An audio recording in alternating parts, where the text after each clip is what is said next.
हिंदुस्तान का ज़िला एक मीरगंज, उसका एक छोटा सा गांव ठिरिया।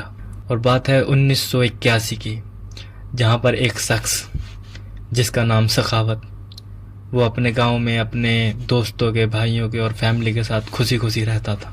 कौन आया उसको रात को 3 बजे जगा के ले गया खेत पे, और कौन था वो और कैसे वो बच पाया, इस वीडियो में हम आगे जानेंगे। हेलो दोस्तों, मैं हूं निज़ाम और आप लोग देख रहे हैं जाय प्रोजेक्ट।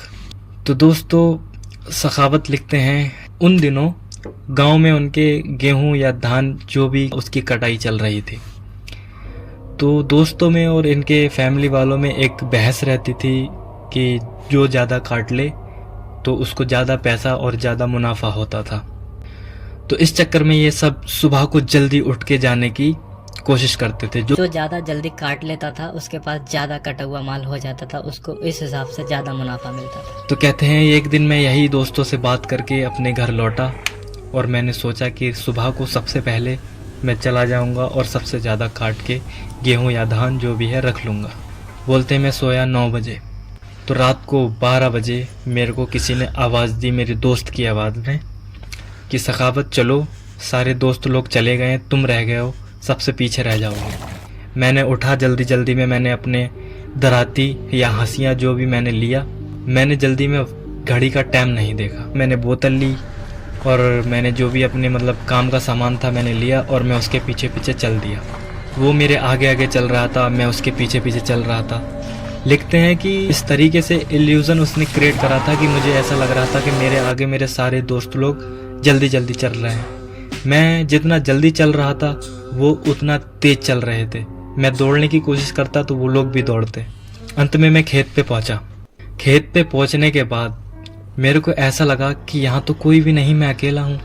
मैंने जब उस शख्स से पूछा कि कहाँ है सब, तो मेरे से बोला वो इस साइड नहीं, खेत के उस साइड काट रहे हैं। तो मेरे को वो खेत के उस साइड ले गया। जब मैं उस साइड गया तो वहाँ तो नदी थी खेत के किनारे, तो नदी बहुत तेज चल रही थी। मेरे को डर लगा। मैंने अपनी घड़ी निकाली, घड़ी में टाइम देखा तो घड़ी में 2 बज रहे थे। मैं डर गया और कपकपाने लगा। मुझे कुछ भी समझ में नहीं आया मैं क्या करूं। मैंने अपनी जेब से जल्दी से लाइटर निकाला और लाइटर जलाया तो जो शख्स था वो पानी में भचाक से कूदा।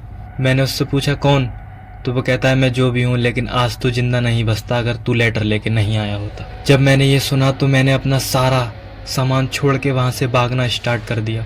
भागते भागते मैं अपने घर पहुँचा तो देखा वहाँ पर 2:30 बज रहा था। मेरे सब घर वाले मेरे को ढूंढ रहे थे कि इतनी रात में उठ के ये कहाँ चला गया। जब मैंने उनको ये बात बताई, उन्होंने मुझे गले से लगाया और सारे लोगों ने मुझे बहुत हिम्मत दी। मैं काँप रहा था, मेरे को बुखार आ गया था। मेरे को इतनी गर्मी में इतनी ठंड लग रही थी। गाँव का कोई भी शख्स मेरी इस बात का यकीन नहीं कर रहा था। जब सुबह सबसे पहले मैं सारे लोगों के साथ आया तो वहाँ पर मेरी चप्पल, दराती और सारा सामान वहीं पड़ा हुआ था। इस बात को देखकर गाँव वालों ने मेरा यकीन करा। फिर वहाँ पर एक डेंजर बोर्ड लगा दिया गया कि रात को कोई यहाँ पर अकेला ना आए, यहाँ पर डेंजर है। तो ये थी इंडिया की एक मीरगंज ज़िले की एक डरावनी सच्ची कहानी। अगर आपको इसकी तरह की और कहानी देखना है तो मेरे चैनल को सब्सक्राइब करें और लाइक करें। मैं मिलता हूँ आपको अगली वीडियो में, तब तक के लिए वी सेफ।